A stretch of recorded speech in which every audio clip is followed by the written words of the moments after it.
Welcome to the 130th episode of the Supernatural Occurrence Studies Podcast. So fucking paranormal. My name is Jason Knight, host of the show, and with me, as always, is Oscar Spector, producer extraordinaire and podcast co-host. Well, listeners, this is our first official podcast of 2021. It's good to be back in the saddle. We're back refreshed, re-energized. New horse. Yes, sure. New content. You said saddle, so I went with it. I love it. Listeners, we hope you've been enjoying the reheated, microwaved versions of the podcast. Past episodes that we really enjoyed putting together. We hope you like that. Oscar, what did you think of some of those episodes we chose? I mean, I didn't because we did new intros for them, right? So they were like almost like brand new. No, they're definitely the fun or the meaty types, right? We picked kind of like the ones we had the most fun in, right? With like the Vixens, and then we had ones like the Bloop, for example, which is a re-record, but still it's a re-release. It still works. They're meatier episodes full of like a lot of conspiracy, a lot of juice in it. A lot of potential, right, for its conspiracy or for whatever it is we're talking about. Pretty good stuff, yeah. It was nice. I just didn't want to leave the podcast feed dead while we were on vacation. But because we're on vacation does not mean we weren't working, Oscar. That's right. We just recorded a real nice, I think, bonus episode for Patreon. Yes. We're coming off of that, some deep underwater mysteries. That was really fun with video. So that was cool. And tonight we have a part one of a two-part series on the Alaska Triangle, giving away the lead here already. And I probably worked on this episode for a solid month, 40-page almost. It's like 38 and a half page script I wrote for this 2 episode. And I'll tell you, Oscar, we've covered the Lake Michigan Triangle, where weird stuff happens, things disappear. We've covered David Politis and his missing 411 in our Into the Forest side A and B episodes. Still one of my favorites. Yeah. But the Alaska Triangle, man, this place is insane. All the stuff that's happening here. We're obviously going to get into it. I could have easily made this episode 3 or 4 parts, but I decided to break it down into 2. Maybe we'll revisit it sometime in the future, but I didn't want the listeners think I was milking the Alaska Triangle and trying to get too far ahead of the game and have too many podcasts in the bank. Well, there's something very release. There's something very synchronicitous. Is that a word? I'm making it a word now. Synchronocratic?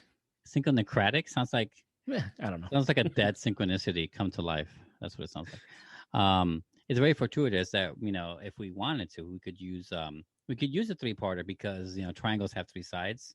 It could be like it fits very symmetric, like it fits kind of nice in the head. I didn't even think of that. That is brilliant. I should have. I mean, you still fucking can. We're only doing part 1 right now, but yeah. I mean, I'm just letting you know that triangle 3. The power of 3, like it all makes sense, Oscar, brilliant. We'll definitely revisit this, but man, this is such a fun, cool topic. There's so much happening in our 49th so. I know nothing. Oh, okay. I know nothing. So this is going to be a big one for you. Definitely a mysterious place. So before we jump into the episode, obviously we like to catch up. It's been a long time. Oscar, how have you been, my brother? You had a birthday while we were on hiatus. That's true. I mean, like I said, we did in the reheated, we did do new openings, but I know that, and I respect it totally. If you did, a lot of people skipped old episodes or the reheated because they already listened to it. Totally cool with that. But if you didn't know, yes, I'm 37 now. I'm 37 years old, not 73. Don't fuck that up. I'm 37 years old. And I was, a New Year's baby. So that was a month and a half ago, right? At this point. Yeah, and it was very chill, very like a normal adult, and drank something with friends at a house because of COVID, but also because of COVID, we're also old. We probably wouldn't have gone out much. Right. It was very nice. We were quaint and didn't like stay out too late, didn't get like passed out drunk. But I had fun. Then I saw family. Pretty pretty easygoing overall. And I think I probably played a game, which might have been the highlight for me because just chilling and playing games is kind of fun. Yeah, that's my way to decompress. Absolutely. Yeah, but just if I had a birthday, that means that you had a holiday. How was your New Year's? New Year's, all the holidays this year were very relaxed, laid back.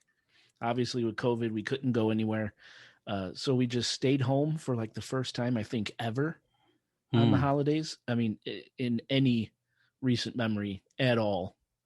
We're always on the run. This time we stayed home. My mom came over. We did Zoom Christmas, Zoom New Year with family across the country. It was really nice and ate a lot, drank a lot, opened a lot of great gifts. The kids, anyway. Me too. Me too. Yeah, right. Overall, it was very nice, very relaxed. Got to work on the podcast actually, uh, and it was nice. It was nice. Yeah. That's awesome. That's awesome. Did you have a what's that dude's name? Norman. A Norman painting. Norman Rockwell. Norman Rockwell painting. Did it feel like a Norman Rockwell painting? Minus the snow, yes. Yes. It was Awesome. nice. Awesome. Yeah, right. Yeah. Because we got our snow late. Right. Yeah. We still Yeah. hardly. I mean, hardly at all right now. Yeah, even we might make it through this year without a major snowstorm, which would be definitely pretty is. It definitely amazing. is less colder than usual. Yeah. Yeah. So, but yeah, it was great. Thank you for asking. Trying to think of anything cool, that really happened over the break we took. It's just been a lot of work. Work keeps me very busy during the day. So unfortunately, I don't really have anything super cool or crazy that happened over our hiatus. Yeah. Isn't that sad? That's what happens when you get old. Is that you become boring? Is that what you're saying? Pretty much. You have 3 more years and you'll be boring. In 3 years.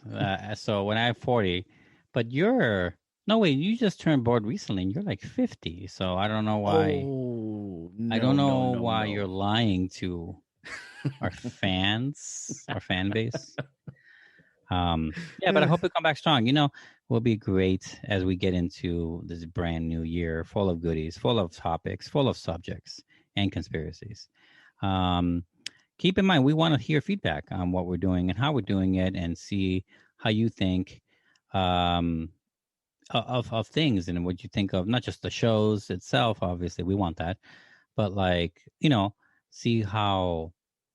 If there's a difference, if you can see that difference, especially when we add in some editorial stuff into this. Flourishes, if you will. Yeah, keep in mind of all that. We want to know feedback if you're willing to do so, obviously. We would love to hear that kind of thing. Positive or negative, obviously. Absolutely. Mm-hmm. Is that my segue? It can be. It can be now, yes. The easiest way to contact the Supernatural Occurrence Studies Podcast is by visiting our website, chicagoghostpodcast.com. From chicagoghostpodcast.com, you get to all of our social platforms, including Facebook, YouTube, Twitter, Instagram, and of course, Patreon. MySpace. Sorry.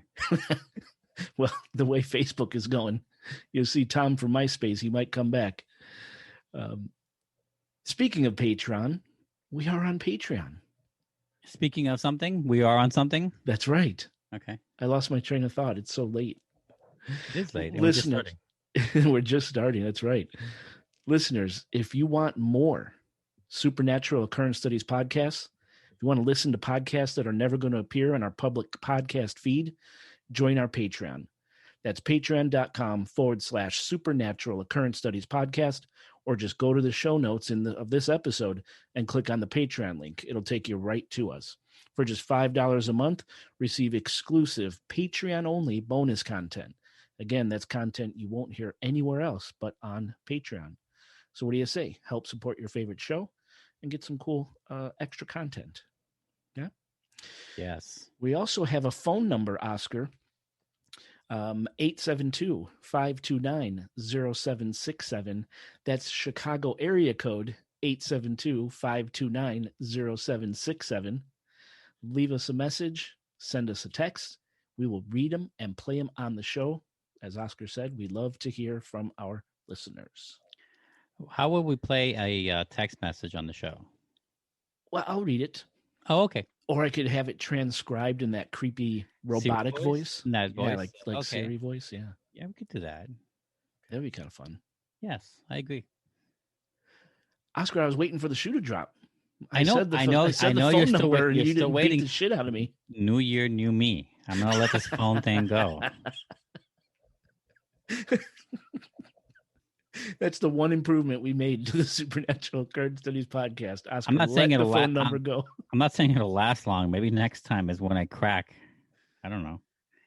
Hey, I decided to bygones let be bygones, because if you want to lie to our audience about what's a real phone number, where does it really go, is it from Chicago, like if you want to lie, I'm gonna let you just do it, okay, and not point it out by calling out how much of a liar you are and how much the phone number itself doesn't lead anywhere. But I'm not gonna do that. I'm not gonna do that. And so I'm gonna be the bigger person here, Jay, because you're clearly a dictator over there about the fucking phone number, and you don't want to let it go. I'm so proud of you. This is me letting it go and saying that while the number is bullshit and it doesn't go anywhere and will only increase in your spams, it will not be, mentioned by me anymore. Thank you. No, I really appreciate that. And they're not lies; they're creative flourishes. Wow, you took hesitant I did. I had to there. think of that second word. Yeah, you did. Creative, artistic expression, creative freedom. I don't know. Right. So, what do you say? We have a long episode today. We take a break and we come back, switch gears, and get into this episode. Let's do it.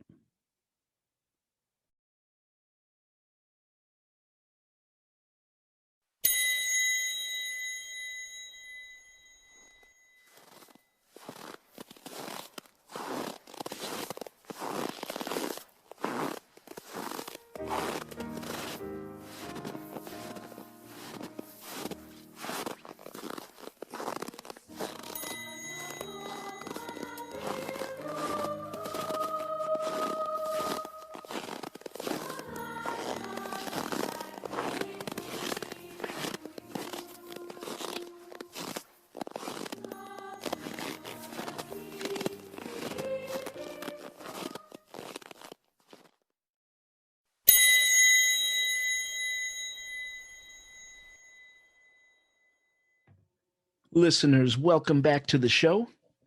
Well, the lights are turned down low, the ceremonial candle is lit, and the drinks are flowing. Let's start this show. So, Oscar, how much do you know about our 49th state, about Alaska?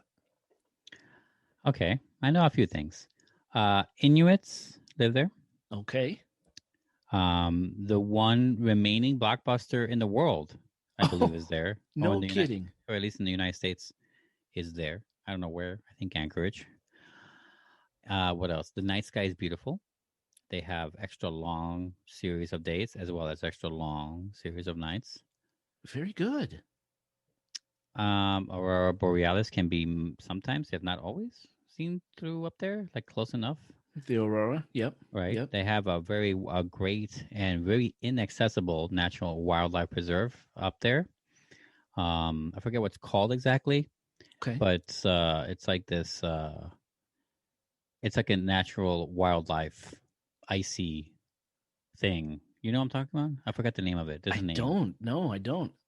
Yeah, apparently, and I don't know if this is still true or if it's already debacled or if they already fucked it up, but it's a place where people thought that there might be oil down there, so they were thinking of drilling, Okay. But because it's a natural preserve, like there's no human contact. It just managed to be this wonderful animal paradise for those who can live up north anyway. And it's basically untouched because it's hard to get to. You can only get there. You can only see it through like ocean liners can cruise by it, I guess. But it's hard to get to without like helicopters and shit. So, yeah. Is that too much? No, that's all great. I'm not sure what preserve you're talking about, but I'm sure if you give it enough time, we'll fuck it up. Just saying. Yeah. We'll fuck it up. Don't worry about that. But yeah, all pretty spot on information there. Good.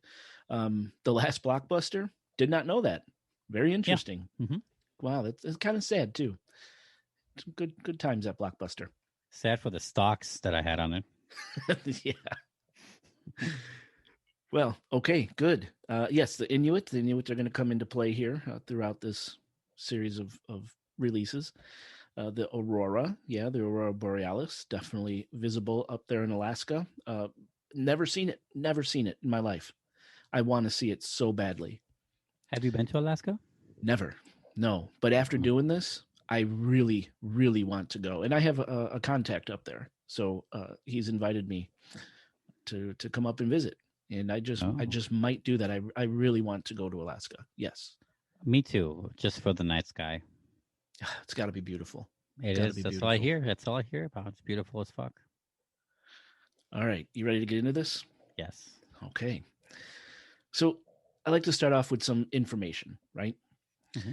So Alaska is the largest U.S. state by area, having more total area than Texas, California, and Montana combined. Really? Yes. That always fascinates me. Isn't that crazy? That's how big Alaska is. You know, I've heard that before. Like, I've heard they have more coastline than California. It just doesn't look right. I know.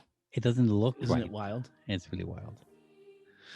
Now, Alaska spans approximately 663,300 square miles and has a coastline 6,640 miles long. Wow. A coastline that's longer than all of our other states' coastline combined. Alaska contains North America's tallest mountain, Denali, and it has more than 40 active volcanoes.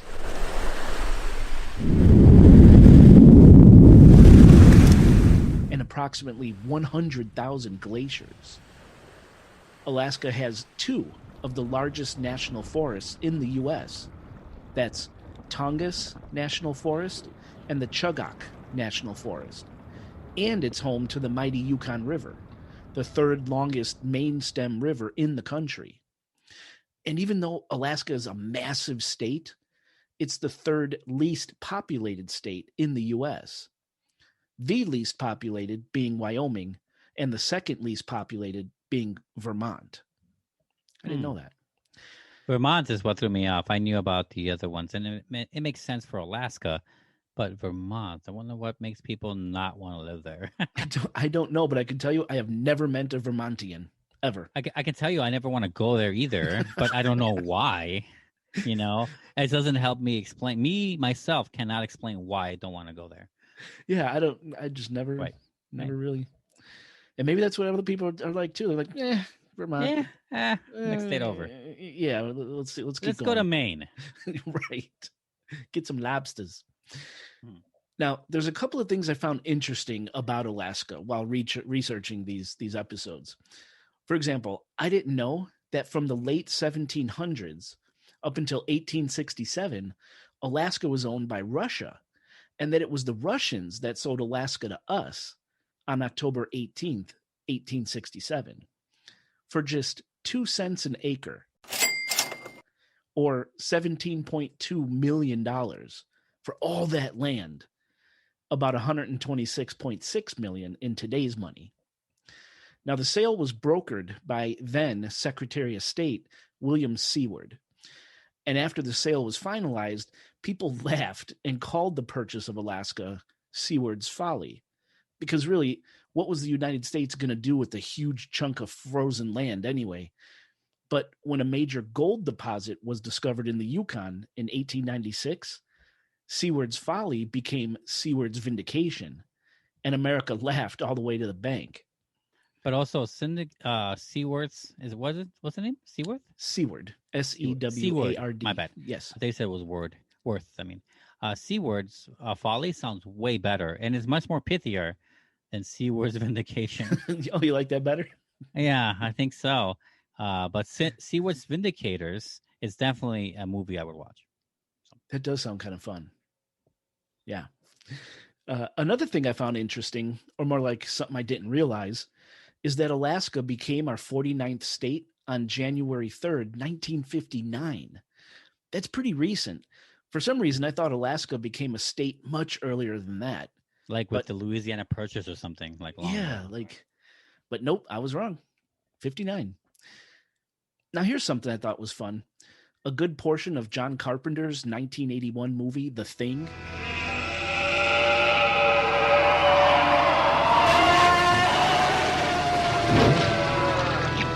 I love that movie. Yeah. Was actually shot on location in Juneau, Alaska.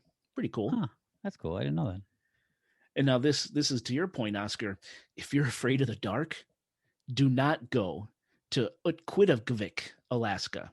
Utqiagvik, Alaska. Gesundheit. Which was formerly Barrow. Okay, so Barrow's been changed over the past, I think it's a couple of years, to the original native name, Utqiagvik, formerly Barrow.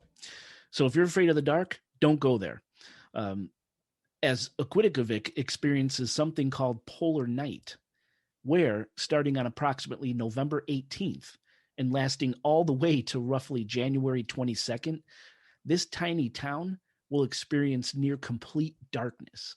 That's 60-something days of dark. I can't even imagine what that's like.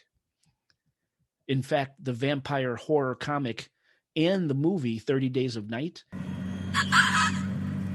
takes place in Barrow, Alaska during polar night, a perfect backdrop for stories about rampaging, murderous vampires, right? Right. They take advantage of the fact that, they're free, let loose. They're free, exactly. Right, for 30 days or whatever. Yep. And conversely, Utqiagvik, again, formerly Barrow, will experience roughly 82 days of sunlight in the spring and summer months, roughly May 11th to July 31st. And polar night and perpetual sunlight happens every year. Dude, I'd go crazy. My internal clock would be jacked. Yeah. I couldn't even imagine. Matter of fact, I think Al Pacino did a movie. Insomnia. Oh, Insomnia, yes, where he just loses his mind because it's constant daytime, right? Right. It's Christopher Nolan's movie. I remember watching it. I remember liking it okay, but I don't remember much details. I just know he had like insomnia and that the constant daylight was a source of that trouble for him. Yeah, and paranoia and just Right, exactly. Completely screwed him up. That's how I would be. I can't even imagine how people go through that.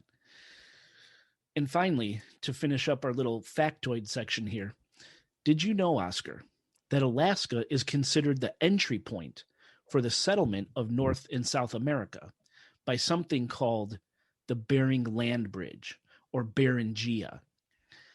No. Yeah, this is interesting. Scientists in the early 1800s speculated that people did not originate in North America, but instead came here from somewhere else. Now, thousands upon thousands of years ago, we're talking from approximately 1.75 million years ago to approximately 10,000 years ago, during our ice age, in other words, as glaciers formed, seawater got sucked up into the forming glaciers, thus dropping the sea level, which in turn exposed land. The exposed land we're talking about, Beringia, was situated in the Bering Strait region, and it connected Asia to what would become Alaska, and ultimately on down to what would become North and South America. Since there was a way to get from one continent to another, very slowly, animals and plants started migrating from one continent to the other. Of course, people followed the food, and they just kept on going, and they never left. And here we are today. Then, around 10,000 years ago, at the end of the Ice Age, glaciers melted again. Water levels rose, and Beringia almost totally disappeared back from which it came. Now, of course, I'm simplifying the story a bit, but that's the gist. I never knew about Beringia, and I thought that was a cool little nugget to share. The more you know, right? Right. And here's the really cool thing. It's theorized that this land bridge, Beringia, is how Sasquatch or Bigfoot or Yeti Okay. got to the United States. He traveled from Russia's icy tundra to the U.S. via Beringia, and that's why the majority of Bigfoot sightings are centered in California and Washington and Alaska. Pretty cool, right? Yeah, that is nice when you think of the tracking for a creature like that. It kind of makes sense. And also, who wants to stay in Russia / Siberia? Right. Right. I just thought that was really fascinating. I had no idea. And there's a national park, and maybe that's the national park you're talking about. There's a national park way up by the Bering Sea in Alaska, on the Alaska side, Yeah. where little islands could still be seen from where Beringia once stood. And it's this huge protected area. Love that. Now, speaking of Bigfoot in Alaska, Alaska is rich in Bigfoot lore as far back as you could imagine. And we'll get into stories about Bigfoot, or Alaska's version anyway, here in just a few minutes. So hopefully you found those little facts about Alaska fun and informative. But they're not the reason we're dedicating 2 podcast episodes to Alaska. Wait, they're Oh, not? oh no, no, no. We're dedicating 2 podcast episodes to Alaska because since 1988, an estimated 16,000 people have disappeared in what is known as the Alaska Triangle. That's something like 533 people a year. Yeah. Now, geographically, the borders of the Alaskan Triangle connect Anchorage and Juneau in the south to Barrow, which again is now Utqiagvik, along Alaska's north coast, thus forming a triangle. And much like much of Alaska, the area inside the triangle contains some of the most rugged, unforgiving wilderness in North America. The Alaska Triangle is filled with craggy mountains, boreal or high altitude forests, vast tundra, alpine lakes, and a lot of apparent nothingness. Moreover, Alaska's weather, with fast moving storms, hazardous icing conditions, and frequently obscured mountains and passes, results in a widely varied climate. It's no surprise people go missing in this treacherous area known as the Alaska Triangle, the literal middle of nowhere. I mean, just imagine what could befall someone brave enough to venture out to places like this. There's slip and falls, animal attacks. Side note here, there are over 4,000 bears in Alaska, and some of the biggest bears in the world, too, like the Kodiak bear, which can weigh up to 1,500 pounds and stand 10 feet tall when rearing up on its hind legs.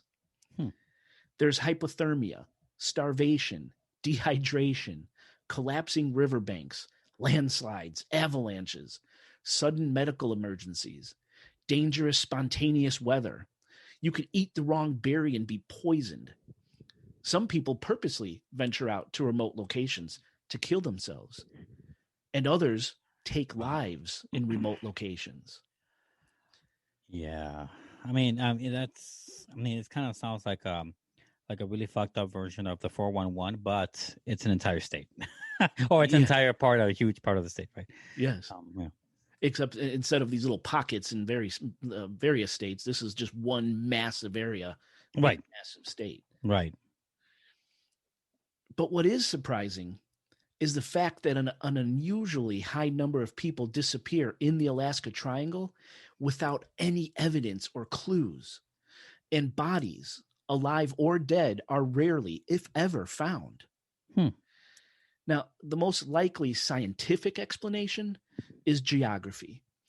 Alaska's massive glaciers are rife with giant holes, hidden caves, and building-sized crevices, which all provide the perfect burying grounds for wayward hikers or downed aircraft. Once a hiker becomes stranded or an aircraft crash lands, the fast-moving year-round snow squalls can easily bury any trace of a person or even a plane. But still, 16,000 people since 1988? That's a missing rate per 1,000 people that is more than twice the national missing persons average. And the rate of persons who remain missing in the Alaska Triangle is far higher still. And considering the state of Alaska has approximately 700,000 people, that's roughly 5 in every 1,000 people that go missing without a trace. Now, listeners, make sure and check this episode's show notes. We've provided links to 2 official websites. Alaska's active missing persons bulletins, and the Alaska Missing Person Clearinghouse. On these two websites, you could see and research for yourself a massive list of people missing in Alaska. And those missing: men, women, children, young, old, middle-aged, and many nationalities. Whatever's happening in our 49th state does not discriminate. So please go to the show notes, click the links, and research this crazy shit for yourself. Be warned, though, once you start researching these missing people, you won't be able to stop. You'll start to try to make connections, find similarities and clues. It's incredibly interesting and compelling stuff. Is that why I let you to do this? No. But it's incredibly interesting and compelling, but it's also incredibly sad too, because this is real. To answer your question, Oscar, I got this idea from Randy Tucker. Right. Somewhere out there radio. Yeah, he mentioned one specific UFO case. And I researched that UFO case and I came across this term, Alaska Triangle. I'm like, what the hell is this? And then it just led into this month-long obsession of scripting these episodes. Wow. So let's start getting into some of the strange stories coming out of the Alaska Triangle and try to figure out what may be responsible for such a high level of high strangeness. Now, since we already mentioned it, let's begin by talking about the Alaskan Bigfoot. Now, Bigfoot sightings, or Bigfoot-like creature sightings, have taken place all over the world, and Alaska is no different. However, the Alaskan version of Bigfoot, known as the Hairy Man, is said to be the more extreme version of this famous bipedal beast. According to native Inuit legend, the Hairy Man, which likely came to Alaska via the Beringia land bridge we talked about, is a 10-foot tall, coarse-haired, foul-smelling, bipedal, Neanderthal-looking beast that's a descendant of a species of creature known as the Tornit, a race of very tall, very strong people with unusually long arms and legs that, once upon a time, lived peacefully alongside the Inuit. But peace never seems to last, does it? And eventually, the Inuit people band together and chased off the Tornit, and the Tornit fled deep into the Alaskan tundra, and the Tornit ultimately gave rise to the Hairy Man. Now, according to legend, when hunters venture off deep into the Alaskan wilderness and they don't return, or their bodies are found but they're all mangled and mutilated, it's blamed on the hyper-aggressive Hairy Man. Now, this is the version of Hairy Man of legend.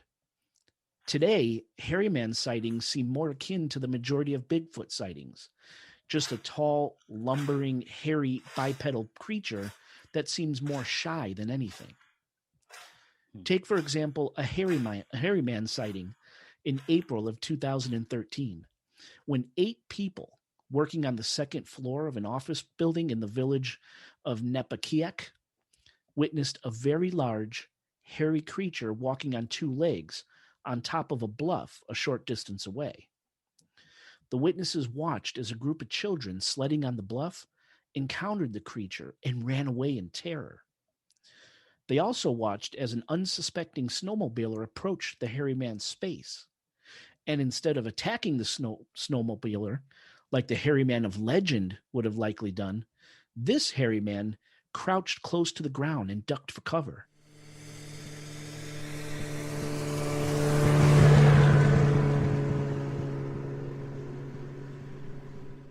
When the snowmobiler passed, the Hairy Man ambled off in a northwesterly direction until it disappeared from the witness's view.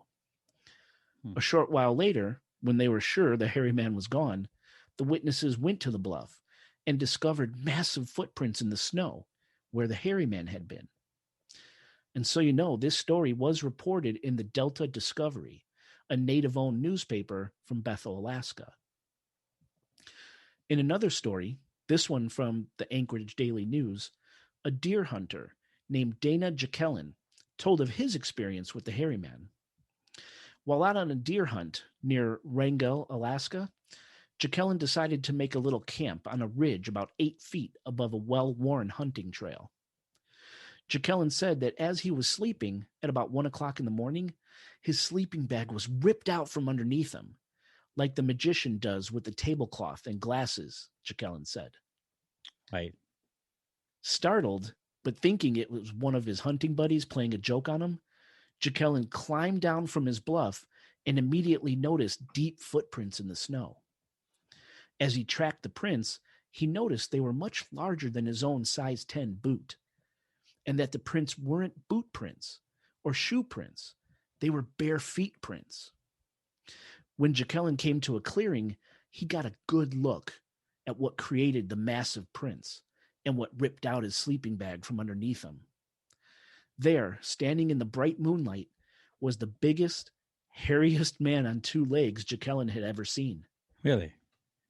He said the man, which he likened to Harry from the old television show Harry and the Hendersons, stood there, no more than 15 feet away, with one hand on his hip and the other hand grabbing a tree branch that was at least 9 feet up on a hemlock tree.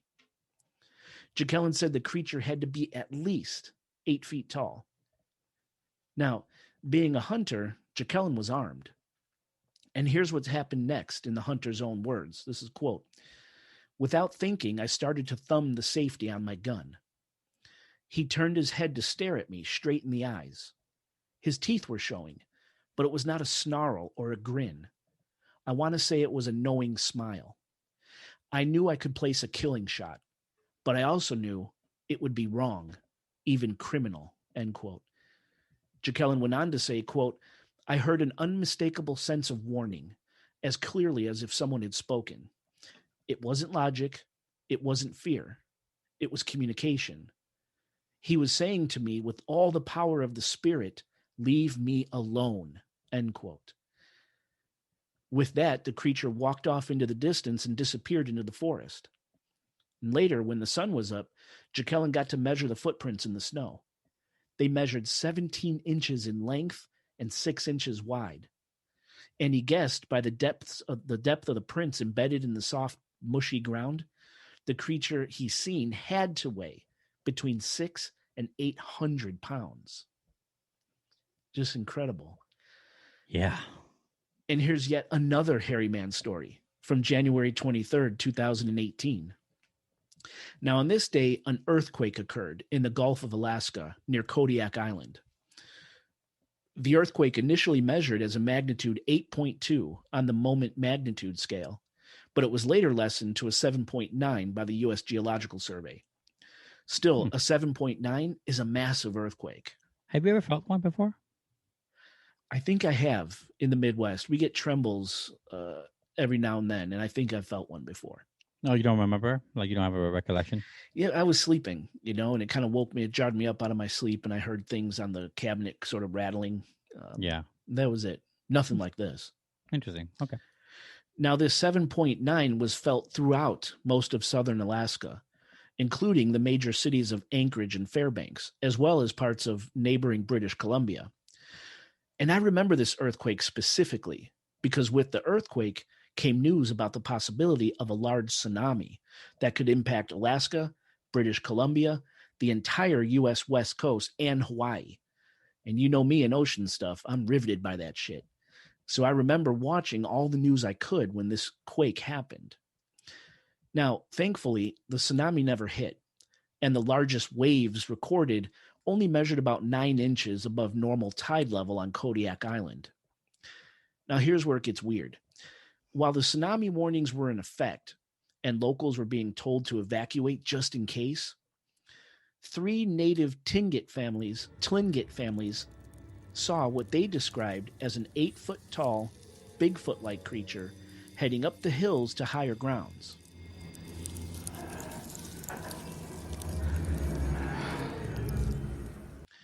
This creature was seen at near point-blank range as the Tlingit families were driving the roads near Sitka, Alaska, also seeking higher ground. At one point, one of the escaping vehicles stalled in the middle of the road. While the car was stalled, the families watched as other animals, deer and bear mostly, crossed the road in front of them heading to the forest, again looking for that higher ground. And that's when the creature walked into the road. Creature stopped directly in front of the stalled car and made eye contact with the driver, who was by now outside of his vehicle. The driver said it stood on two legs, was very hairy, had unusually long arms and large biceps and triceps, and it stunk bad. The creature then walked off into the other side of the road and disappeared into the woods. And now I love this story. For one brief moment in time, all animals, human, quadrupedal, and other, were in sync with common goals: escape, protect, live. Mm-hmm. Now, I want to wrap up this section with two more stories. Not hairy man stories per se, but something else. First, I want to mention a legend popular among the Tlingit people, that of the Kushtaka. Now, from all the stories I've read about the Kushtaka, overwhelmingly, these are bad dudes. The Kushtaka are rumored to be shape-shifting creatures, said to look like a cross between an otter and a man. Kind of strange. Hard to visualize right Very. away. Yeah. The Kushtaka mimic the screams of women and children, which in turn lures hunters, fishermen, and hikers off into the forests of Alaska or to the shores of lakes and the sea, seeking to help the women and children. But instead they encounter the Kushtaka, who will promptly kill the wayward do-gooder or steal the victim's soul, or turn the victim into yet another Kushtaka.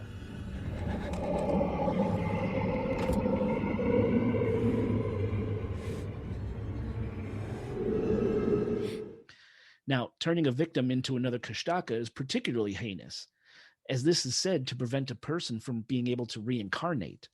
Instead, the victim is condemned to walk Alaska's frozen tundra forever as a Kushtaka, seeking more victims to either kill or turn. Still, other legends say the Kushtaka will appear to the lost or the wounded, promising to help, only to turn around and tear the person limb from limb. So, if you hear a woman or a child wailing deep in the Alaskan landscape, call for backup, lest you too become a victim of the Kushtaka. It's really interesting. Also, should we call him Harriman? Harriman, yeah. Yeah. Yeah. I'm sorry. No, the Kushtaka, it's a weird one. Yeah. It's a weird one. Yeah. It's like a lot of states have, or a lot of regions have their own version of things. This is like one of them, like their own version of something. Yes. Oh, absolutely. Right? Yeah. And part of the lure to this thing is the otter side. Otters are cute. They're playful. They're harmless, right? Yeah. So people approach them. Well, then it turns into the man and it destroys the person. You know, they use that otter as a luring mechanism, I guess. Now, this one's pretty crazy. There's a popular legend from the Nome, Barrow, Point Hope, and the northern Alaskan slope villages. It's the legend of the Inukins, or the little people that live underground and in caves in the Arctic. Now, it's said that every year, people report seeing these little Inukins, and that they're very real. Now, the Inukins are described as standing about 1 to 3 feet in height, and they dress in caribou skins and hunt with bow and arrow. They have pointy little heads and ears, and they're very fast-moving and strong. I kind of liken them to the more common stories of elves, gnomes, trolls, or maybe even the duende, Oscar. Yes. Generally, the Inukins stay hidden, only venturing out at night. And when encountered by a wayward human, they're described as mischievous, even downright mean. A common story told about the Inukins is that they're notorious for tormenting travelers and intentionally causing them to get lost by messing with their minds. They're even said to abduct women and children, carting them off to their underground lairs, never to be seen again. In a 1993 article published in the Arctic Sounder, a man named Kenneth Ashby recounted how he and a traveling companion were attacked by a group of feral little people, about 3 feet in height, with bowl-style haircuts and draped in caribou skin. This was reported in the news. Ashby and his friend fought hard with the little people, and when a third traveling companion arrived on scene, the little people got distracted, and the 3 were able to make their escape. And this same article in the Arctic Sounder outlined a number of credible recent encounters with Alaska's little people, the Inukins.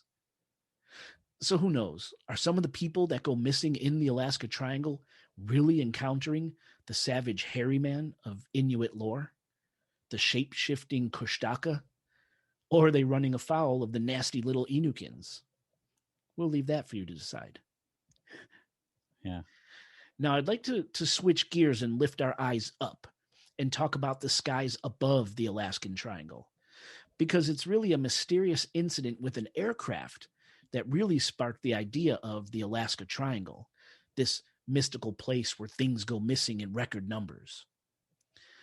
Now, this story takes place on October 16th, 1972, when a small private airplane, a Cessna, carrying U.S. House of Representatives Majority Leader Thomas Hale Boggs of Louisiana, a Democrat.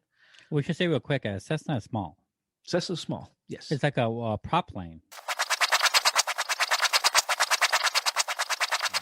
Yeah. Is that correct? Is that the way? I just want to make sure that people understand. These are small, yes. Because usually when you say a prop plane next to a senator, you don't think that they put 2 and 2 together that way. Yeah. Just in case. Okay, go ahead. Yep. Nope. This was a Cessna, as I said, carrying this U.S. House of Representatives Majority Leader Thomas Hale Boggs, a Democrat from Louisiana, along with Democratic Congressman Nick Begich of Alaska, Begich's aide, Russell Brown, and the Cessna's pilot, Don Johns, a military veteran with over 17,000 hours flight time, vanished without a trace somewhere between Juneau, Alaska, and Anchorage. Wow.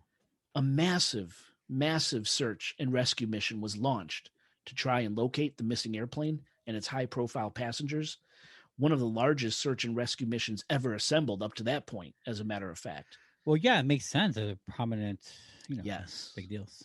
Yes. Yeah. Now, for more than a month, 50 civilian planes, 40 military aircraft, and the U.S. Coast Guard scoured a search grid of 32,000 square miles. And at the end of the day, not a single shred of evidence was found explaining what happened to the missing Cessna. Not a piece of wreckage, not a body, nor a personal effect. Really? Nothing. Really? Well, what's the difference in miles or time it takes to fly between Juneau and Anchorage? You know? Flight time, I don't. Maybe you could look it up. Oh, well, while we talk. Sorry, yeah, I don't know what the flight time is, but they're not terribly far apart. Now, while you're looking that up, I'll continue. Mm-hmm. Yeah. So all these people, the planes, the U.S. Coast Guard came out to search 32,000, miles of land for this plane and the people. Nothing was found. Nothing has ever been found. The search for the missing plane was terminated on November 24th, 1972, and all 4 men were declared dead on December 29th, 1972. Wow. That's crazy that they did all that officially. And an hour and 40 minutes it takes to fly between those 2 locations. That's it. So I mean, it's not nothing, but it's not a lot of space. No. Considering how big Alaska fucking is. And boom, gone. Wow. Now, yes. Oh, this gets stranger. I wonder if there's like I don't want to say a curse because this only happened once. And also when you think back on like, man, I'm surprised this doesn't happen to more important government people, but this is a case of where it did. Something supernatural happened to a government federal level, like he's appointed by the people, you know what I'm saying? That's a big deal. It's not nothing, is what I'm saying. Yeah. But besides that, thing, well, how do I put this? Like, it's interesting to see how no one's immune. Right. You know what I'm saying? Well, because you think back on, there are some celebrities that get some weird stuff, but they're just celebrities in the end. They're famous, sure. But like, this one kind of feels elected officials. Right.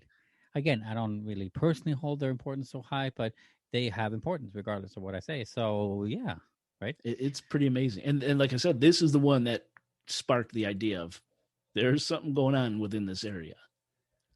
Right. It doesn't make you want to go there. Yes. Okay, good. I would Good. not fly. I'm I would not fly. I'm putting on mucklucks. I'm doing some shit. Iditarod style. I am not getting in a plane above Alaska. And you'll see why here shortly, for good damn reason. Yeah. Now, almost immediately after the plane disappeared, a U.S. Coast Guard station in Long Beach, California, received an anonymous tip from a man claiming to know where the missing plane was located. This anonymous tipster claimed that he was in possession of experimental electronic equipment, and he provided detailed directions to the coordinates of the lost airplane. The FBI followed up with this guy, and according to recently released FBI documents, the agents who conducted the interview found the guy to be rational, extremely intelligent, reliable, but somewhat strange. And that's a quote. Now, it's not clear whether the FBI actually followed up on the directions the man provided via his mysterious high-tech equipment, but the fact that the FBI believed this guy says a lot. Okay. Also, in the hours and days following the incident, several independent ham radio operators in Northern California said they received transmissions from someone claiming to be on the downed craft and saying there were survivors on the plane. These transmissions were also taken seriously, but ultimately, search and rescue were never able to pinpoint the source of the transmissions, and the ham radio communications were later chalked up to cruel hoaxes. Really? Okay. Now, I guess there's a silver lining here in a way. This mysterious incident or accident prompted Congress to pass a law mandating an emergency locator transmitter be required equipment in all civilian aircraft. And it also led to the development of the U.S. Search and Rescue Satellite-Aided Tracking System. Positive outcomes, I guess, right? So the big question is, what happened to the plane and the passengers? Was it pilot error? Was it inclement weather? Was it something else entirely? No one knows for sure. But interestingly, Hale Boggs, the House Majority Leader from Louisiana, he was a member of the Warren Commission. You're kidding. No. What? The body that was assembled to investigate the Kennedy assassination. Back and to the left. Yep. Actually, he was the youngest member of the Warren Commission. Now, outwardly, Boggs was in agreement with the Warren Commission's findings that Lee Harvey Oswald was the lone gunman responsible for murdering Kennedy. But it said that internally, Boggs was not satisfied with the Warren Commission's findings, especially the single bullet theory, and he wanted to reopen the investigation into President Kennedy's death. Not only that, but from tons of FBI files I read about Boggs, they sure read like the FBI was trying to paint Boggs as a raging communist sympathizer, if not an actual communist himself. And of course, the Warren Commission constantly emphasized Oswald's communist background while assembling their final report on the Kennedy assassination. And of course, Oswald. Army intel had a Harvey Lee Oswald on file. But all those files have been destroyed. And since Boggs and Oswald were heavily connected to New Orleans, I don't know, maybe I'm speculating here, but maybe there was some behind-the-scenes collusion between Boggs and Oswald, or at the very least, through various communist organizations. And maybe Boggs wanted to reopen the Kennedy case in hopes of removing the spotlight from Lee Harvey Oswald and the Communist Party. Now, again, I'm only guessing, but some believe Boggs' Cessna was purposely brought down to silence him and keep the Kennedy case shut. But there was something deeper, uglier. That's one scenario. There's also a connection to an associate of the Bonanno, New York crime family, a killer and bomb expert named Jerry Max Paisley, who, less than 17 months after the plane disappeared, married Congressman Begich's wife, now his widow, Peggy Begich. In a jailhouse confession, Jerry Max Pasley told investigators that he was given a briefcase containing a high-tech bomb by an Arizona-based Bonanno family lieutenant, and that he, Pasley, was ordered to take the briefcase to Anchorage, Alaska, and hand it to a couple other mafia guys. After which, Pasley was told that soon something big was going to happen in Alaska. A few days later, the Cessna disappeared. And like that, he's gone. Now, of course, we have no idea if this is true. Was the plane taken out by the mafia to stop further investigation into the Kennedy assassination, or for some other reason? Uh-huh. I mean, it sounds fun, but no one could prove that. Well, that's the thing is, this is like I don't want to say it's a major conspiracy. I mean, I never heard of it, but that doesn't mean anything coming from me. I mean, like, it's interesting because this one has all the trappings of every major conspiracy out there, but it's so much more minimum wage, ultimately, like in its popularity, Right. and its staying power as far as, like, does the public know? Maybe Alaskans know, probably. I can see Alaskans knowing that information. Yeah. More commonly, like if they go out of Alaska, they might say like, "Oh yeah, we had a senator die and disappear. No evidence whatsoever." I can see that, right? Yeah. But it's just so low. And now I really feel like it's not. I feel like it's more triangle based than it is anything else. Okay. Personally. Yeah. How do you feel? Fair enough. How do you feel? I want it to be part of the Kennedy assassination. I want it to be so badly. Right. I don't know if that sounds terrible, but I really want that angle. It's long gone. Everyone involved is dead by now, so it's okay. Yeah. Yeah. But that's the thing. No one that we know, the plane is gone, the people are gone, nothing has ever been found, but we don't know if it's connected to the Warren Commission and Kennedy. We don't know if it's connected to the Bonannos. But what we do know is that since 1962, more than 40 cases of missing aircraft remain open in Alaska, as no missing aircraft case is considered closed until substantial evidence provides information on the location of the missing planes. 40. That's a huge number. Could have a natural explanation, of course, or maybe it could have an extraterrestrial explanation. You see, the Alaska Triangle is no stranger to UFO sightings. No. It's like top three state to get it, right? Yep. Believe it or not, since 1988, there have been over 560 UFO sightings reported in the state of Alaska. And most of these sightings happen within the Alaska Triangle. Now, one of Alaska's most famous, if not the most famous UFO case is the extraordinary flight of Japan Airlines cargo flight 1628.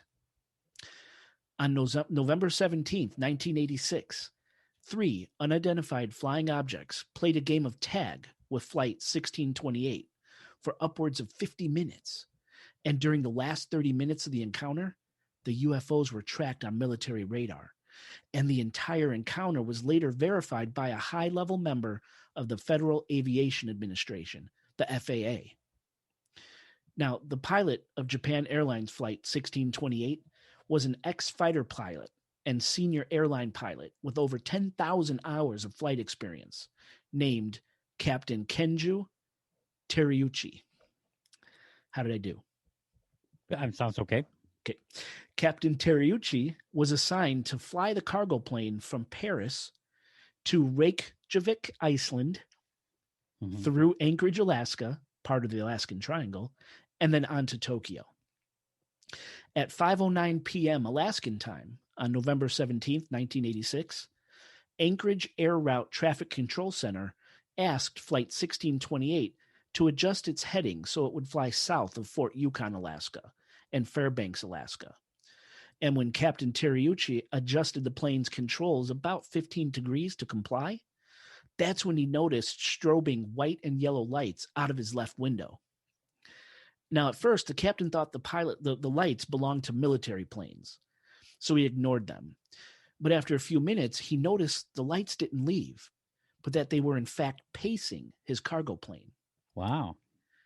Captain Teruyuchi immediately contacted the Anchorage Air Route Traffic Control Center, asking if they were seeing any other aircraft in their direct vicinity. Anchorage said they in fact did not have radar visual on any other craft. Captain Teruyuchi explained the encounter like this. The mystery lights were flying far enough away from his cargo plane so that he and his co-pilot felt no immediate danger.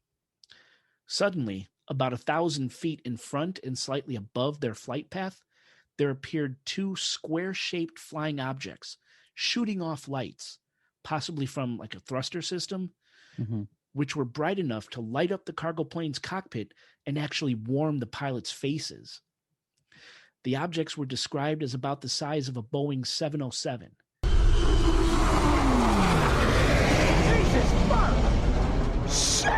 And they would speed up, slow down, and even stop in order to keep pace with the cargo plane, something no civilian or military aircraft could do.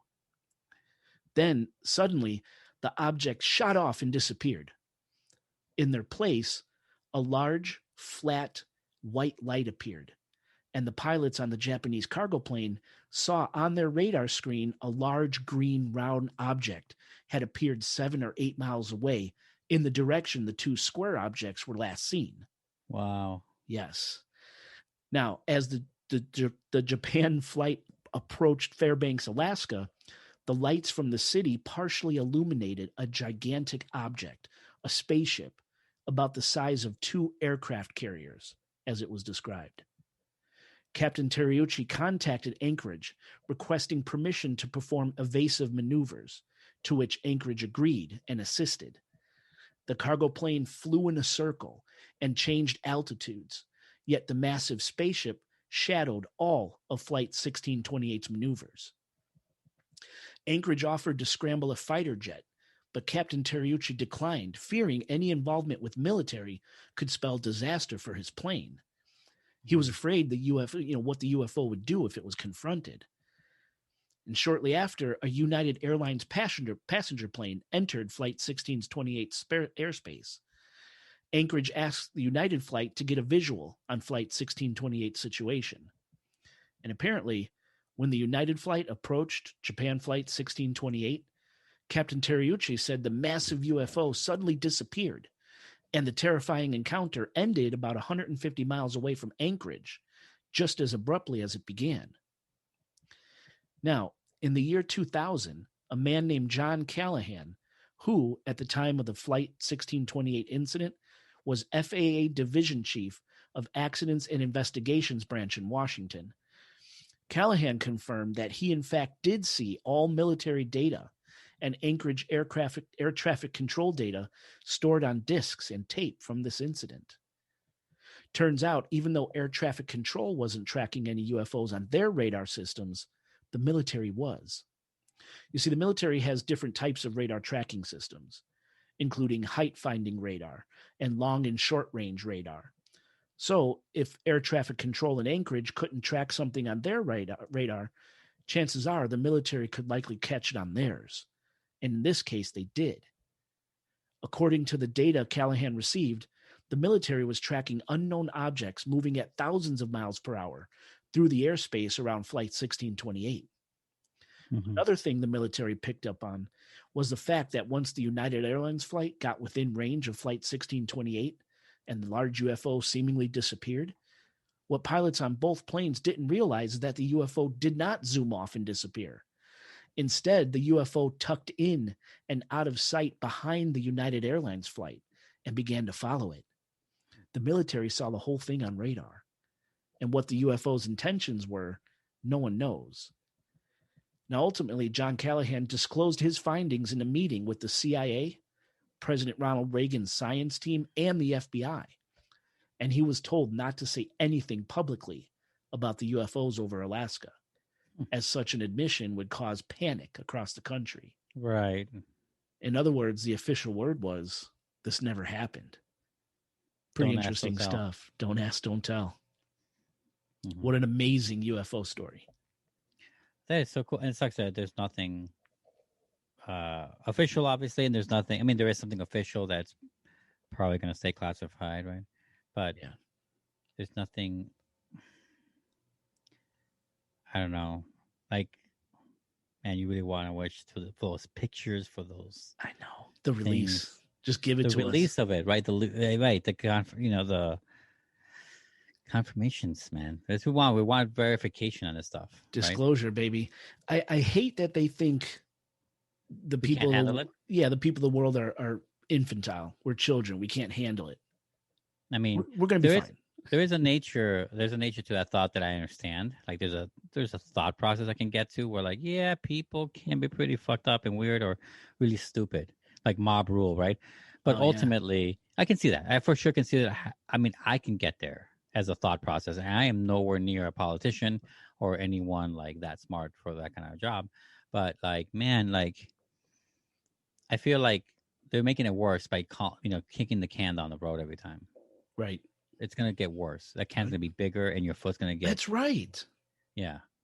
Exactly. Can't be good for anyone. It's not good for a long run. Just a short run answer. So frustrating. Have the next president deal with it. It's like, yeah. Okay, and here's another incredible instance of something mysterious happening in the skies above the Alaska Triangle. How about one of the largest ever instances of the disappearance of U.S. military personnel? After taking off from Anchorage, Alaska on January 26, 1950, a United States Air Force Douglas C-54D Skymaster of Strategic Air Command, carrying 44 military personnel and crew, vanished without a trace, and nothing to this day has ever been found of the plane, its crew, or its passengers. Now, this is a big plane, one that, as I said, belonged to Strategic Air Command. Listeners, check out the show notes for a picture of this craft so you can see what I'm talking about. These things don't just go missing, especially loaded with servicemen and skilled crew. Yet it happened. Now, the C-54D was a big plane. It had a wingspan of 117 feet.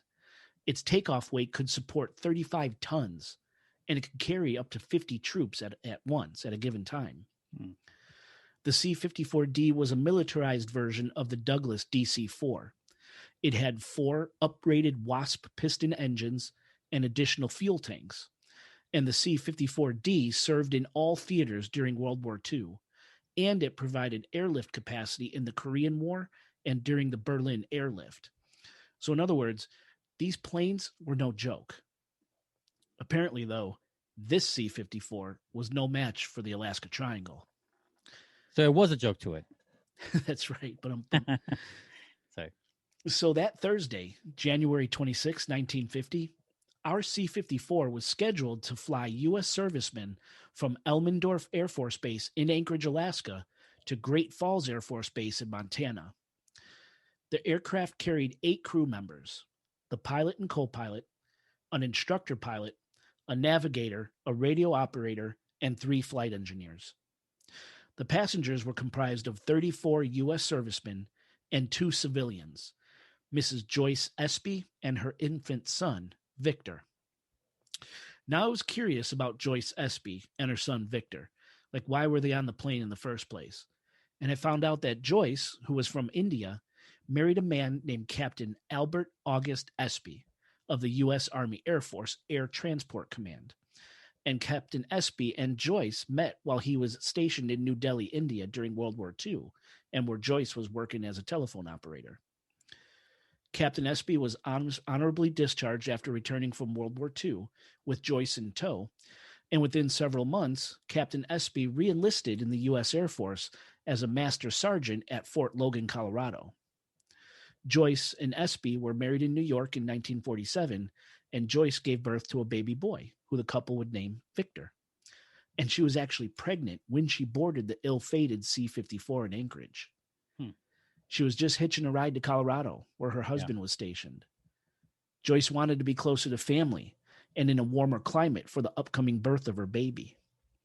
It's a sad story, man. Okay, back to the C-54. Right. The flight was originally supposed to take off the morning of January 26th, but the plane needed some engine work, so the flight wound up taking off at 1 p.m. that afternoon. Now, while in flight, the plane was to follow something called the Airway Amber 2, an air route established during World War II, which follows the Alaska Highway. Back in 1950, the route was provided with a radio station and emergency landing strips every 100 miles. So theoretically, this plane should have been in a well-worn tract of the sky with the ability to not only communicate every step of the way, but also the ability to land safely in case of an emergency every step of the way. For about 2 hours after takeoff, the plane made regular contact with the communication stations along Airway Amber 2. At last report, the C-54 mentioned that it was flying at about 10,000 feet over the small town of Snag in Yukon, Alaska. And its pilot, First Lieutenant Mike Tisik, said he would be back in contact at the next communication station, which would also be in Yukon, in about 30 minutes. Okay. Unfortunately, though, the next communication never came. When the C-54 never arrived in Great Falls, Montana, Operation Mike was launched. Mike? Mike, yes, named after the pilot. Right. Mike Tisik. Interesting. Yeah, Operation Mike was launched, a search and rescue mission named after the pilot of the missing aircraft, like I said. Right.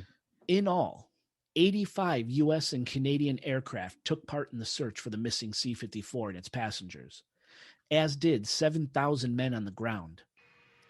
Now, ironically, during the search, 3 C-47 aircraft crashed. And luckily, these downed aircraft were quickly located and there were no fatalities, but it goes to show how treacherous the skies over Alaska can be. 3 planes crashed during the search. Wow.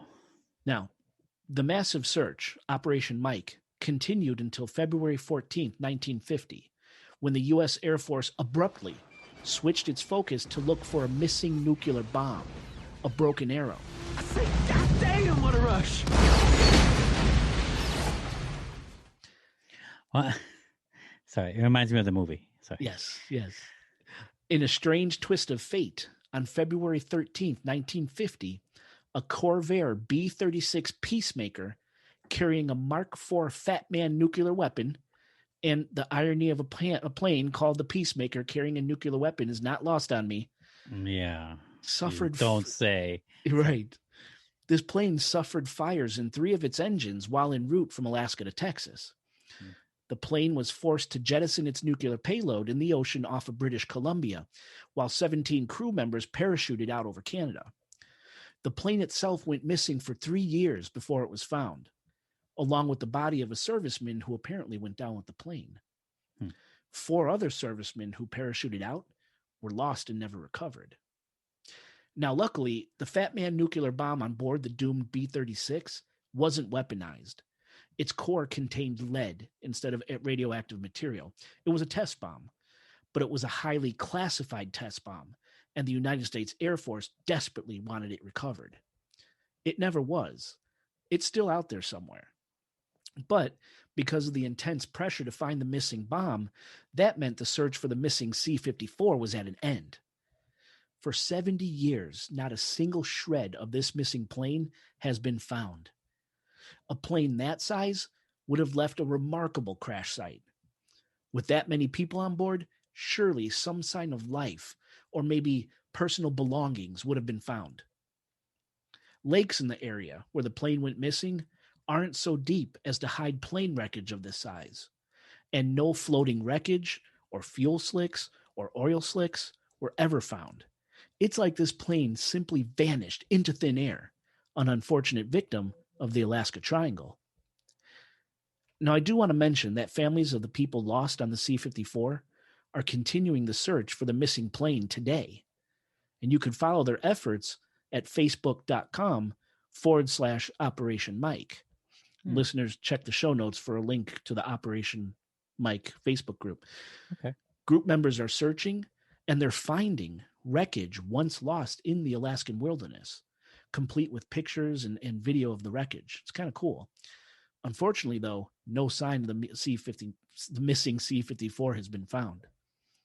And so, I've left a link to a virtual cemetery outlining each person lost on this flight with clickable links to photos and further information about each person, if you're interested in learning more about the missing.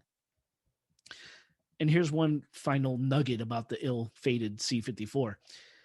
Just 2 days after the plane disappeared, a man named Lieutenant Colonel Lester Matheson of the U.S. Air Force was standing outside on Elmendorf Air Force Base when where the C-54's flight originated from, when he saw up in the night sky 3 cigar-shaped, reddish-orange objects flying in formation. Matheson watched the objects for a few minutes, and then they just flew off to the north. It's important to note that the military ruled out any known aircraft, and this event was written up in official Air Force documents. Crazy, right? Yeah. And finally, I want to talk briefly about Alaska Airlines Flight 1866, a commercial plane that crashed into a mountain in Haynesboro, about 18 miles west of Juneau, Alaska, on September 4th, 1971, killing all 111 people on board. Flight 1866 was en route from Anchorage to Seattle, with scheduled stops in Cordova, Alaska, Yakutat, Alaska, Juneau, Alaska, and Sitka, Alaska, and then finally on to Seattle. When coming in for a landing in Juneau, Flight 1866 slammed into a mountainside. There were 0 survivors. Rescue workers described the scene as not a downed aircraft, but a junkyard, littered with gore and pieces of aircraft that could fit in your hand. It was like the plane just vaporized upon impact. It took a week to gather the remains of the passengers on board Flight 1866, and it took a month to identify them. This is the worst plane crash in Alaska's history. And to this day, if you fly over the crash site, you can still see pieces of the plane's fuselage, clearly marked with the orange striping Alaska Airlines used back in the 1970s. That's got to be creepy to see. Yeah. Now, captain of Flight 1866 was a man named Dick Adams, a highly experienced pilot with almost 14,000 flight hours and one of Alaska Airlines' most experienced pilots, having been with the airlines for 16 years. Adams was joined in the cockpit by 2 other very experienced pilots, both having thousands of hours of flight time between them. Weather on the day of the crash was typically bad, heavy clouds and fog, which forced the pilots to use their instruments to land their plane in Juneau instead of landing by sight. But this shouldn't have been a problem, as the Federal Aviation Administration had a solution for coming in for a landing with poor to no visibility. They used beacons, something called VHF omnidirectional range, which, at the time, had long operated successfully, helping planes land in bad weather conditions. And the beacons are supposed to be a reliable landmark when heavy clouds and fog interfere with navigation. Mm-hmm.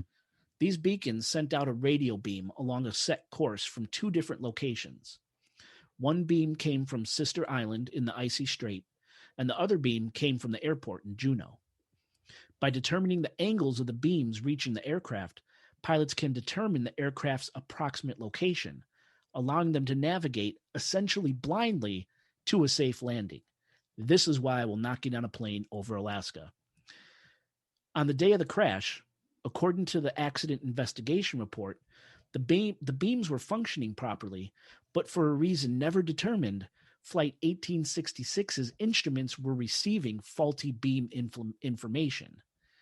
So when Flight 1866 began its descent into Juneau, the pilots thought they were exactly where they needed to be. Instead, they were rapidly approaching the peaks of a mountain range head on. And we know what happened next. In the final accident report, the National Transportation Safety Board, the NTSB, concluded, quote, "The probable cause of this accident was a display of misleading navigational information. The origin or nature of the misleading navigational information could not be determined," end quote. There was even talk that the radio beam coming from Sister Island was somehow bent by 45 degrees when it reached Flight 1866. And these last 2 points really bother people. The unknown origin of the incorrect instrumentation information and the bent signal beam coming from Sister Island. So who knows what's happening in the skies above the Alaska Triangle? Are planes and their passengers the unfortunate victims of bad weather and vast, treacherous landscapes? Or is something else going on? Something of the extraterrestrial nature, maybe? mid-air abductions, UFOs screwing with beacon technology and aircraft instrumentation, or are strange energy vortices or portals to blame, kind of like wormholes to other dimensions? Think of it like Alaska's land version of the Bermuda Triangle. Because all these things and more have been blamed for aircraft and people gone missing in the Alaska Triangle. And that's where I want to leave it for this episode of the Supernatural Occurrence Studies podcast. We'll pick back up with the Alaska Triangle in 2 weeks, where we'll talk about buried things, cryptid animals, serial killers, weather as a weapon, and more. What did you think? Dude, that's a hell of a tease because you gave it next time on the Supernatural Occurrence Studies podcast. Jay returns with his tales of it. You know, it's like the wolf attacks, you know, like it's will Batman get out alive? Well, good. Yeah. Right. No, that's pretty cool. It's really cool. I like how you have this theme to it. You have like these sectional themes, like all the open air stuff, like up in the air over the Alaskan Triangle or at the highest levels of Alaskan Triangle, and then we're going to go lower, right? We're going to go to ground level next time. It's pretty cool. Yeah, ground level. I can already see it. I can see the whole thing already mapped out. Nice. The way you do, you know. It's pretty cool. Pretty interesting. I didn't know that the Alaskan Triangle, well, first of all, beyond the Bermuda Triangle, I didn't know there was that many other triangles. Oh, wait until wait until part 2. It's amazing. But this is already the third triangle that I know of. I mean, we haven't done a Bermuda Triangle. Don't get me wrong, guys. That's coming up at some point. Yes. But like, we did the Michigan. Now this one, I know of Bermuda. I mean, yeah, triangles. And this is just the ones because we're covering the one in country, right? These are the in country ones. That's right. That's a whole other world. We cover what 10% of the, not even less, not even of the planet. Yeah, right. I mean, of the landmass. I mean. Yeah, there's got to be more stuff out there for sure. But sorry, that was bogged down on that. No, this is a very cool story, though. I really like it. I can feel the cold in some of the stuff you're saying because you can imagine like search and rescue, like double the efforts because of fighting the weather, fighting the winds, and you can only imagine how much weather is the biggest problem out there. I think I can see it fucking up regular technology, like not the beacon maybe, but like other things, you know. Telemetry, whatever, because it's just so, I don't want to say chaotic, but it's just so cold. It's just so cold. I can see it. I can see it. Well, I dig it. We'll see what else might be responsible for poor telemetry and down missing planes. And there's I got a couple other things up my sleeve. It's super interesting. I can't wait to see what the rest is. Don't tell me still, obviously, but cool. Can't wait to see it. Yeah, can't wait. It's a good start. Good. Like also like the way you tease our audience when we just came back from a long break. That's kind of cruel and unusual punishment. I mean, I don't know. Is that abusive? It's a little abusive, a little bit. And you didn't ask for consent on this one, so I don't know. Maybe it's CNC. I'm really glad you liked it. Good. Yeah. Otherwise, I got nothing. I do want to see the whole thing once it's done, though, as a whole, and see what it feels like. For sure. Absolutely. So I can't wait for that feeling. You got it. Well, with that said, Oscar, you ready to take us home? Yeah, I'm ready. Let's do it. It's pretty late. Take us home.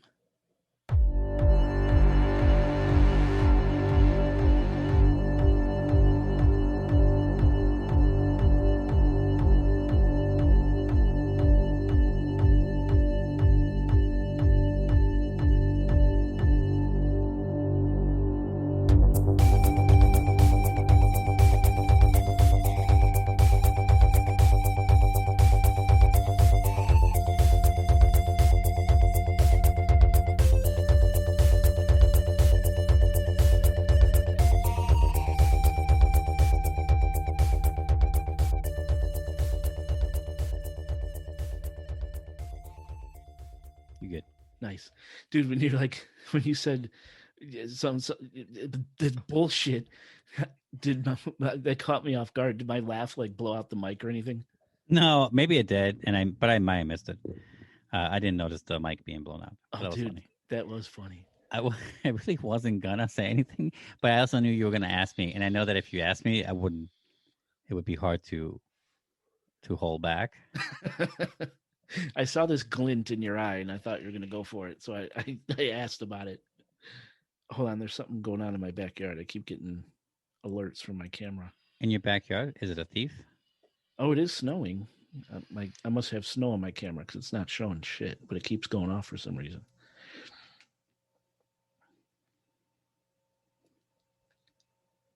Okay, sorry. Hopefully there's not a killer back there. Hopefully not, right? Okay.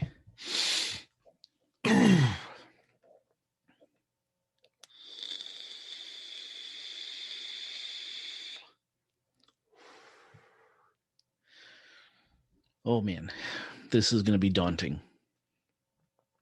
Dude, I know. Well, I mean, I can only imagine. I guess I don't actually know. Okay, whenever you're ready, let me know. I'm good to go.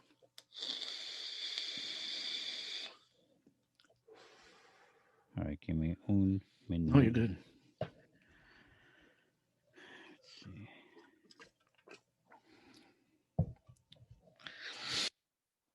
Oh, I hope you can have fun with this one as far as adding the flourishes. I think there's a lot of cool little areas that Oh yeah. I think so. Okay. Oh wait, I forgot this one thing. Oh shit. You're good, man. Do you have to feed the little ones?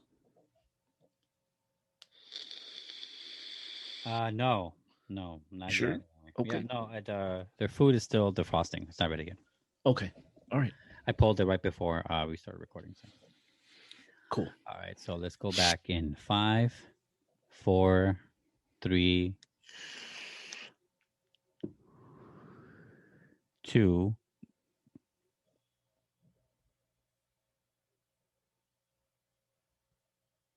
We're good. You made it. Whew. I'm sure it's very late for you. Man, yeah, this is. Well, I mean, I've been up later, obviously. Now, No, yeah. Is this? I don't know. No, I think we've been up later on podcasts. Oh no, this is not the record by far, but it's been a while since we've gone this late. Yeah, that's what I mean. You know, it's been before November, I imagine. Gotta be, yeah. Has to be. And doing two back to back, two nice ones back to back. Right? Yeah, that's true. So do you kind of see how I was thinking? There's cool places for flourishes here, whether it's airplane sounds, whether it's wild sounds, bears. I'm gonna have some wind sounds. I'm gonna have some like there's bears, animals, the I don't know, Bigfoot sound. I don't know. I mean, I'm gonna have UFO starting. Propeller, like starting. When you flip them, those old propellers that you flip. I'm gonna look for that kind of thing. Yeah. Oh, dude, that's I already had a few so thoughts. great. I already had a few thoughts. Don't worry about that. Oh, that's so great. Because a Cessna plane, for example, or those cargo planes, not cargo. They're called what again? I just named it. Cessna is prop plane. Thank you. Prop planes have a specific noise. They sound something between an RC toy plane and a real plane. So it's a distinctive noise that I can play with if I can find a good one, obviously. But yeah, that's awesome. I'm gonna play with it for sure. So send that fucker tomorrow, obviously. Are you sending the bonus one tomorrow or tonight? I'll put the bonus up. I'll move it tonight. I'll probably go to bed while this one is exporting. But I'll export this and move the bonus over tonight. Okay, sounds good. And then I'll send you. No rush. I'm not gonna start on it tonight anyway. So. Oh, you're not. No, I can't. Okay. Then I'll do it tomorrow then. Yeah, I have to feed the girls and I have to play with the girls. They're kind of antsy. Okay, cool. Well, thank you for sticking up so late and doing this. No worries, man. Not at all. I mean, you're the one who. This is fine. I'll still sleep at 6, so it's okay. Okay. Well, you have a good night. Yeah, let me know after tomorrow. At some point, we should talk about like when. Yeah. We're gonna do what recording next and what subject matter next, or if you have any questions, stuff like that, just to keep up tabs. Because we Absolutely. did a bunch. We did a bunch right now, and we also part 2. We got to record part 2. So Yeah. all that stuff. So yeah, let me know. Okay, cool. Then I'll upload those tomorrow. I'll send you the timestamps tomorrow, and let me know if you have any questions on that. We'll do. I mean, All right, man. good, Have a man. good Get night. some sleep. I'll try. Yeah. Bye. Later.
That's what I was trying to tell you. I think I guess I didn't realize you were trying to tell me that. I don't know what happened. All the settings were the same. It I think just it's didn't. because you went to full screen. Really? Yeah, last time we tested it when it worked, you didn't go to full screen. Shit. So And that that's the only means, difference that I can see. Is my point. That's why I'm not saying that that's the case. so that means that last clip where the guy was talking about the Millennium Falcon, that audio didn't come through then. I didn't make it that far, but I'm betting it didn't. Sorry, my mic is. Okay. Well, I remember I did talk. I still talked about it because a little bit. So it wasn't like that bad, and a lot of it had pretty self-explanatory. It's still very visual. So Okay. I'm sorry. I don't know what it is with this Zoom and audio. mhm. Part of the problem is I'm in headphones. If I was doing it live, like loud, unplugged to the room, Mhm. I would catch it. But then my audio throughout the show would sound like shit. Yeah, it's not worth doing it for that. The only other thing I can do is that I can add in the clips. That's a thing, right? But with video? Yeah. Really? Yes, and I can just keep our dialogue that and add in the dialogue for the Videos? for the video. Yeah. Holy shit, I didn't know you could do that. Yes. Damn, all right. I hope that doesn't make your life hell to do. It makes it more hellish, but it doesn't make it like hell. It's not Hell City. It's like a little hell suburb. Suburb. Yeah. So yeah, I can do it. Just maybe, but only for the 2, right? Because only 2 required actual audio. So That's we right. we could just do it for those 2. Okay. How do you want me to write something into the email I send you? I'll probably wind up sending it to you tomorrow. It's just after we record this one, it's going to be too late to timestamp it. It's all right. Yeah, I had to take out the food for the girls because I need to feed them soon. But it's fine. Yeah. You send it tomorrow, and just send me the timestamp of the first clip and the last one. So Okay. Put in the thing at least whenever I say let's play it or something, and that way I can just start from there. Okay. Timestamp first and last clip.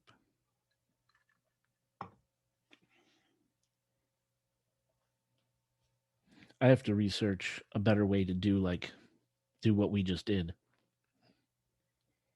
I mean, it's very particular to Zoom, so it's like a problem that is not newish for us, and it's like a problem that maybe just like Zoom has. It could just be a problem with Zoom. We might have to, if you want to do it, maybe we have to use Skype or some other thing entirely.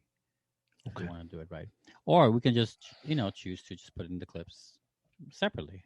Okay. Because the only time this will never work is if it's live, or Right. if like we're trying to give the illusion that we're giving one whole piece of content, right? That is unedited or more raw. But since it's not, I could just add in. Okay. Okay. Yeah. Sorry, man. No, stop it. Don't worry about it. Ugh. There's Okay. always a way out. There's always a way out. Good. Yeah.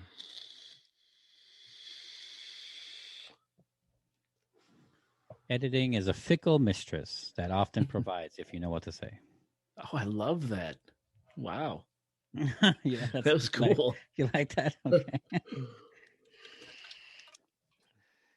You rock whimsical as we get later in the hours. Really? That's funny. How are you feeling with that? You awake? Yeah, I think I'm good. Okay. So this is going to be the first episode coming back from a break, right? First episode of the new year. As far as catch up, I think it's catsup. I just don't want to. I don't want to have a massive long intro. So I'm just trying to think what I would say. Maybe people would expect a massive long intro considering that it's been a hiatus. But at the same time, we have been doing intros this whole time too. So I know. That's true. yeah, it's a give and take thing. Yeah, that's true. Okay. And people know we're recording in advance too. We could just say that too. We don't have to. Happy, return to form. This is our first show of the year, sure. But like, people know we're going to be doing this. Okay. Well, should we vape and start? Yes.